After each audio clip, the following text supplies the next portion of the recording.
I'm going to set these things out of the way, as the controversial game called Hatred has blown their chances. The player character, who is referred to as not important, is a misanthropic mass-killing sociopath who begins a genocide crusade to kill as many human beings as possible. So, I will tell you guys the reason why it intentionally deserves hatred. 1. The game is a massive publicity stunt, as it was created solely to provoke viewers and create controversy and tries way too hard to be edgy and dark, but ends up failing at every way possible. Also, the game's title font clearly rips off the font used in Doom's logo. 2. The game suffers numerous performance issues, such as lag and frame rate drops. 3. The overall game experience is very boring.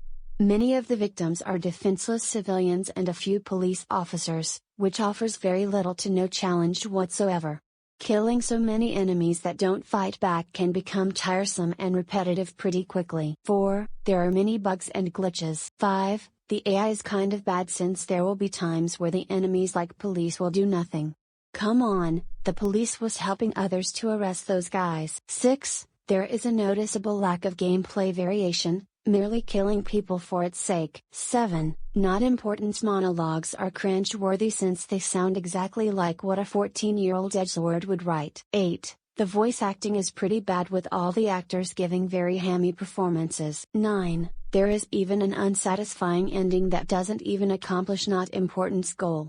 That ending being that not important destroys the town by blowing up a nuclear power plant which explodes like a bomb. A nuclear power plant cannot explode like a bomb.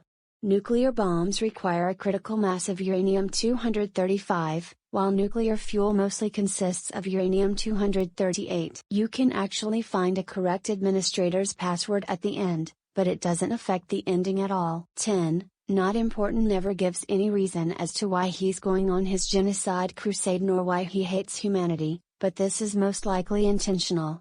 The first Postal game had a reason, that being that the dude is being possessed by a demon. Worse, the game itself never gives any kind of explanation about not important's twisted nature, and his background or past were never revealed at all. And lastly, 11. Difficulty spike. The military base is easily the hardest level in the game due to factors that aren't a problem in other levels. Where previous maps started you out in an open environment with mostly civilians and gradually added law enforcement, the military base throws you directly into the frying pan, with dozens of enemies and a Humvee with a turret in the very first area you run into. Being a military base, nearly every NPC is a soldier armed with an assault rifle or missile launcher, and all of them are heavily dug in. There is very little cover to use aside from the buildings filled with soldiers or sandbagged fortifications which can be destroyed. But, on the heaven side, there are some redeeming qualities.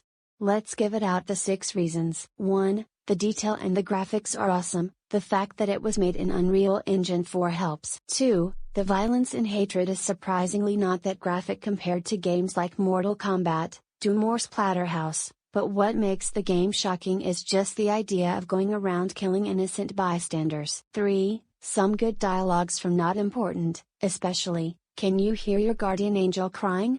I can." 4. There are several mods to improve the game, including some that make it a FPS, add color or increase the difficulty. 5. The game was successful enough to spawn its own spin-off comic franchise, starting with Subscribe or Die followed by the currently upcoming Black Label. And that brings up to number 6, despite the problems, it was a whole spiritual successor of the first Postal game.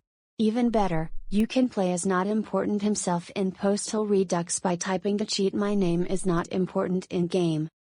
Hatred received generally negative reviews.